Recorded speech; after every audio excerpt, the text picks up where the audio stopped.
Them brain a fly like cow liver, keep flattering foal. This is it. Shabba says so. Enuff. Lord of mercy. Yes, Shabbo. Yes, Shakingbo. Big on the set every time. Big Spanish DJ Enuff. I'm here with the world famous Bobby Konders. Bless. Massive B. There it is. Yo, son. Love. Serious set of Dubplates you just played. Yeah, little something. Classic. Yeah. Glad I happened woke up my flash time. Yo, man, I'm glad you came up with that right there, man. Yo, who would you say are some of the artists you helped blow up into the galaxy? Wow. I mean, like, the artists, that we supported from back in the day would be Bounty, Supercat, Shabba. Right. You know, Boujou, right. Capleton. Right. I mean, anybody that was hot, we was playing, and we was that bridge. Right. To get them to, especially in the 90s and early 2000s, to get them to the mainstream. Right. Let's talk about DJing. The art of DJing. Now, just for some that are clear, DJing in the Caribbean, West Indian world is slightly different than DJing for us here in the States, right? What's the difference? Well, especially like back in the day, like in say the 80s and 90s, early 2000s, when we used to carry our records or records, and we used to have our 45s. And back in the day, you especially in say a hardcore yard dance, a Jamaican dance, you would have your dub plates. And that's what I played, some old dub plates earlier. And they were done on like acetates, right? We would cut them on the 10-inch lacquer, which would be the acetate. Right. And you'd have your places in Jamaica or Brooklyn or wherever you would cut them, Queens. And then you'd have your what we would call our dub box. Right. And in certain hardcore dances, you had to have what we would call steel. And that would be the dub plates. Right. And then, obviously they're bigging up the sound, Bobby Jabba, Massive Sounds, Massive B, Brooklyn, Ray. And you would mash the place up with them, you know what I mean? Where did all the sound effects that come with, reggae music come from? That come, I think, really from before my time, with the sound effects boxes. Right. The little boxes that the engineers would make for the sound systems. Right. And they would have them spacey sounds, or you know what I'm saying? And then like more in America, they would have the laser shots. It would be like a thing that the engineer would hook up, because every real big sound back in the day had like an engineer. Right. But then as DJs came more into the game and became playing on the sound systems, we used to have the little boxes. Before even the one you used to have where you could import the sounds, you would buy the box that had the sounds. Right. You know what I'm saying? That's crazy. And then when I came to radio, I brought all of that style to the radio. Right. Playing Caribbean music, because I have a diversity in this as a DJ more so than this a reggae DJ. But then I would bring that whole party element that I was bringing to when I came to Hot 97, right, with the sound effects, with the boy, and the air horn, what we used to call the bad man horn. You know what I'm saying? Yes. So we was the first cats to bring all of that element to radio. Right. What were some of the sounds systems that you were looking up to or listening to, and that decided, you know what, I want to do this with Jabba or whoever, and I want to create Massive B? What would be some of those legendary sound systems? Well, in Jamaica, I looked at old school sounds, Stereo Mars, Stereograph, because I used to like the dances in the 80s where they would have maybe even one turntable. They would play a song, flip it over, play the instrumental, and then you have artists like Tenor Saw, Supercat, Burro, Nicodemus, DJing on the sound. They bust their own version. Their lyrics. Wow. So there's old school DVDs would happen. like that would happen like that. Live in the dance, yeah. Wow. You know what I'm saying? So, and that's where this really they would say that when Kool Herc came to the Bronx and brought that hip hop element and cats rapping on the sound, it really started in Jamaica. Right. Before even them artists I mentioned with the Rankin Joes and Daddy U-Roys and so forth. Right. So I love that style. Obviously, when I did Master B anniversaries and then back in the day, I would have the artists come and touch it. Right. You know what I'm saying? And we still do, but obviously the game changed from the dub plates, the records and so forth, and now it's more of a juggling, and the whole Caribbean scene is even with the American scene now, and everything is mixed together. Right. Because you could play now on the radio, you could play a Charlie Black record with a Drake record. Right. Same BPM kind of. Right. And it's, you know what I mean? It's all together. Talk about some of the advantages or disadvantages some of the newer DJs might have or might not have by being a DJ now as compared to when you first came out. I think, like, the computer has made it easier for all the kids to be DJs. Right. They can go download. They don't even got to buy no music. I'm a vinyl nerd. I'm a music junkie. Right. You know what I mean? You want to talk about rap records in the '70s? I got them. You know what I mean? On the Enjoy label. You know, like you go back. My music is crazy. But I'm saying, I was like, you know, I used to sometimes leave party at 5, 6, 7 in the morning when I was young and go to a thrift store and go through the crates, dig up stuff. You know what I'm saying? Right. Just look for stuff and look for obscure things. Right. So the kids today, all they got to do is go online and type it in. And type it in, find it. Then they don't know about cutting no dub plates and spending that $40 to cut that dub plate. Right. You know what I mean? Or they don't know about carrying the crates. But we can't be mad at them because this is where we are.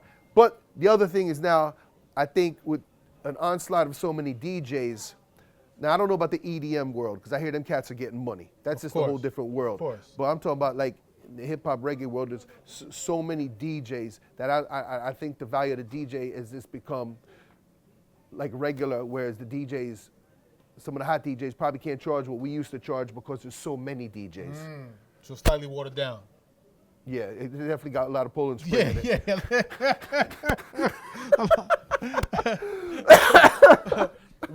What are some of the skills or some of the things that a DJ needs to be successful right now?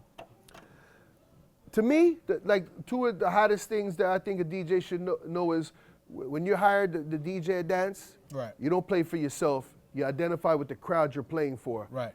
That could be an American crowd, it could be a Caribbean crowd, it could be a straight Jamaican crowd. Right. Know your crowd, know what they want, and bring it to them, and then bring your little element. But if you go in there playing what you want to hear, or if you go in there at 11 p.m. and then you just go play all the hottest music, you ain't set the party right. No, play your position. When did Bobby Konders' love for DJing begin? Oh my God. When did it literally? When did you say, "I want to do this"? When I was a little, probably 12-year-old, 13-year-old. Okay. You know what I'm saying? And just got into the thing and started, I used to steal records, yo. I ain't proud of that, but I used to go steal records, son. Straight off of Juice, the movie. Man, I used to jack records out of stores, son. For real. Were there any DJs that you looked up to or used to hear that, I got to do this because this person's doing that? Well, from the American side, like that, someone that played club music that I really liked was Tony Humphries. Right. Then I used to love listening to, I remember Mr. Magic on HBI. Right. Right? But then I used to like listening to the world famous Supreme Team. Me too. And then when the Kiss thing popped off, I used to love listening to Chuck, Red, but I used to love listening to the Latin Rascals because they used to do them edits. The edits. Oh my God! And when I finally made the money, I bought a 1/4-inch reel to reel. You know how much times I cut my fingers? Yeah, you used to be slicing up those things. Oh my God! Then like sound system we spoke about earlier, and then the New York sounds. I used to love going to the dances, and in the '80s in New York sounds and listen to the King Addies play with Danny Dreadlocks and so forth.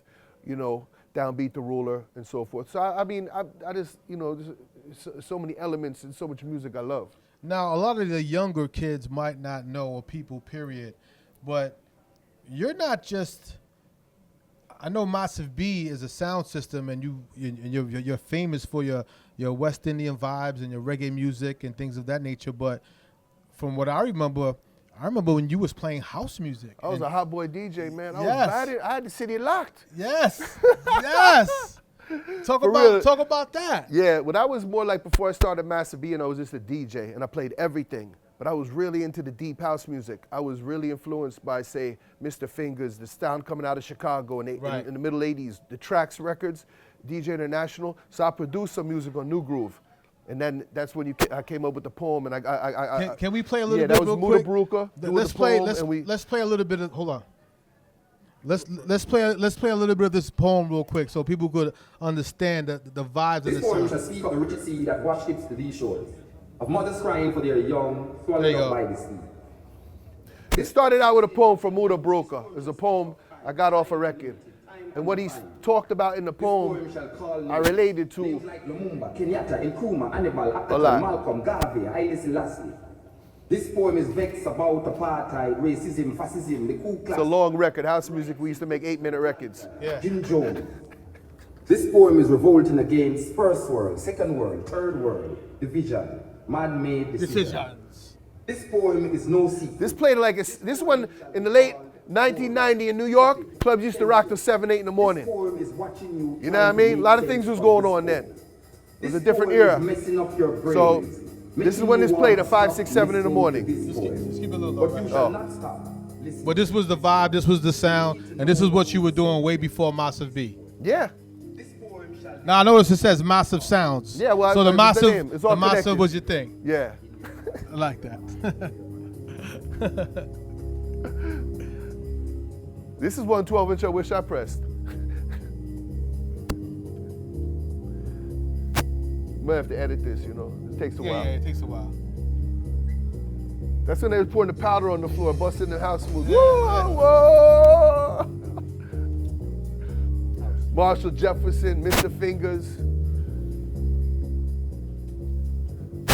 What were some of your favorite house DJs? Tony Humphries, because I thought he played at Zanzibar and Jersey, but he brought the element of the Chicago sound.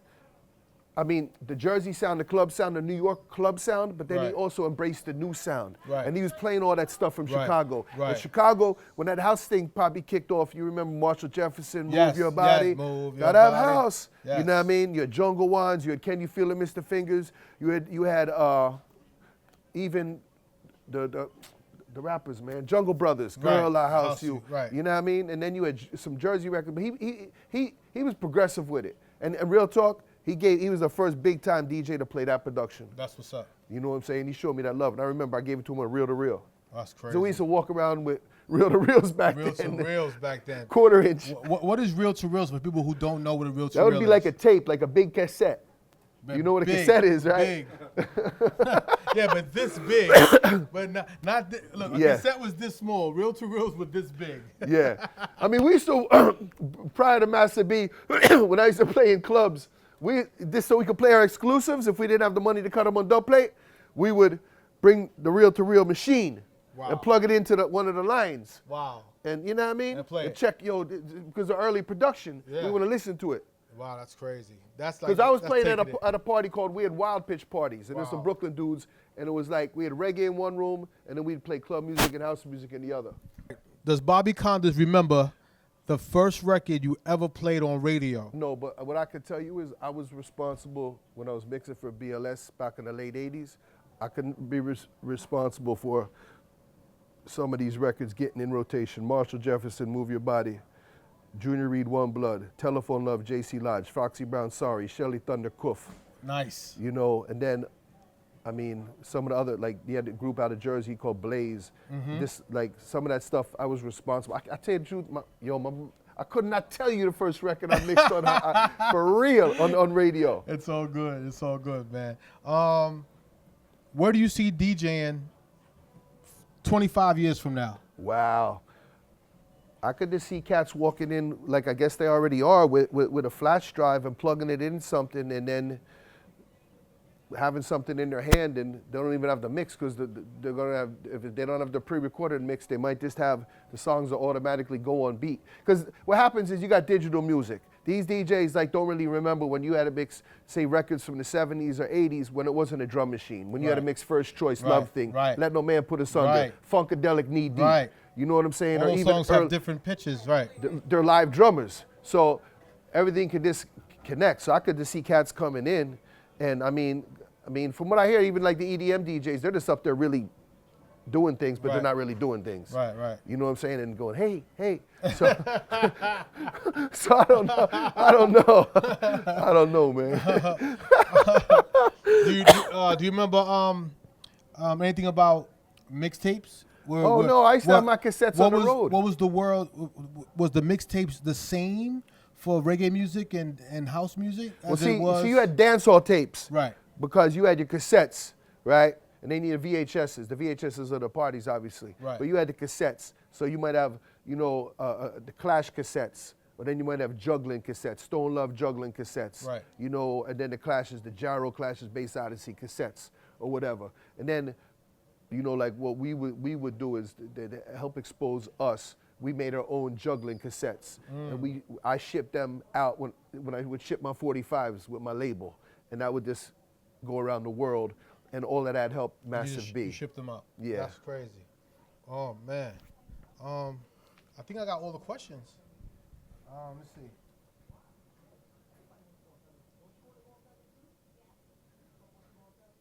Okay, actually this one, but I think you kind of answered this one already. How important is the DJ when it comes to the world of music? Say it again? Yep, sorry. How important is the DJ when it comes to the world of music? Radio and more, period. Overall, what's our role? Well, I think we bring an element to radio and obviously to the internet that, you bring your own style, your own personality through the music. And obviously, as a producer or a DJ, I think you do that in the studio, then you do it as a personality, playing your music in the club, on the radio, whatever. You know what I mean? If you just, you got to bring it so you're bringing it to the people. And that could be any form of music. Right. You know what I'm saying? People want to be entertained. It's called entertainment. 100%. You know what I'm saying? So they want to be entertained. So some cats may talk a lot. Some cats may scratch a lot. Some cats may play their remixes or whatever. You got to make it work for you. Got it. You know what I'm saying? Bobby Konders, Massive B, what would you want them to be recognized for? Me? Massive B, that, we got love in the heart. We out there in the streets trying to be positive, being good role models for the youths. You understand what I'm saying? And just know that. Be accountable for yourself and put your own work in. You know what I mean? Because if you put your work in, hopefully you can get through the doors. Because once I got in the building back in the day, you know what I mean? Once I got in the building, because I interned for 6 months, and then I got in the building, and the Bugsy put me on. Big up Fred Bugs, BK Kirkland. They put me on and said, yo, boom, be there at 9 o'clock. My man, I was there at 8:30, man. That's what's up. I was running the vacuum. I was filing records for Vaughn Harper. That's what's up. You know what I mean? I was getting records for Marley Marl, Juice Crew, Big up Mr. Magic. You know what I'm saying? So this put your work in, because in today's generation, they want to drive through and get it. Right. Because we drive through and get our food. Right. But you have to sometimes put the work in. You just can't drive through. You got to want to put the work in. You can't, not everybody's going to be a star overnight. You know what I mean? But before we dip, son, and don't edit this, Massive B, we got the new joint with Elephant Man, Energy God, Waistline Pusher Back for summer 2017. It's going to be crazy. And every Sunday, Fire Sundays, Brooklyn, the longest running party probably in New York. It's going on 11 years now. Every Sunday, Massive B, 103 Empire between Flatbush and Bedford, the maddest party in Brooklyn. You already know. If you know the rules, you come in there, you good. Bobby Konders is... Loud in the streets, Massive B, DJ Enuff, worldwide, global.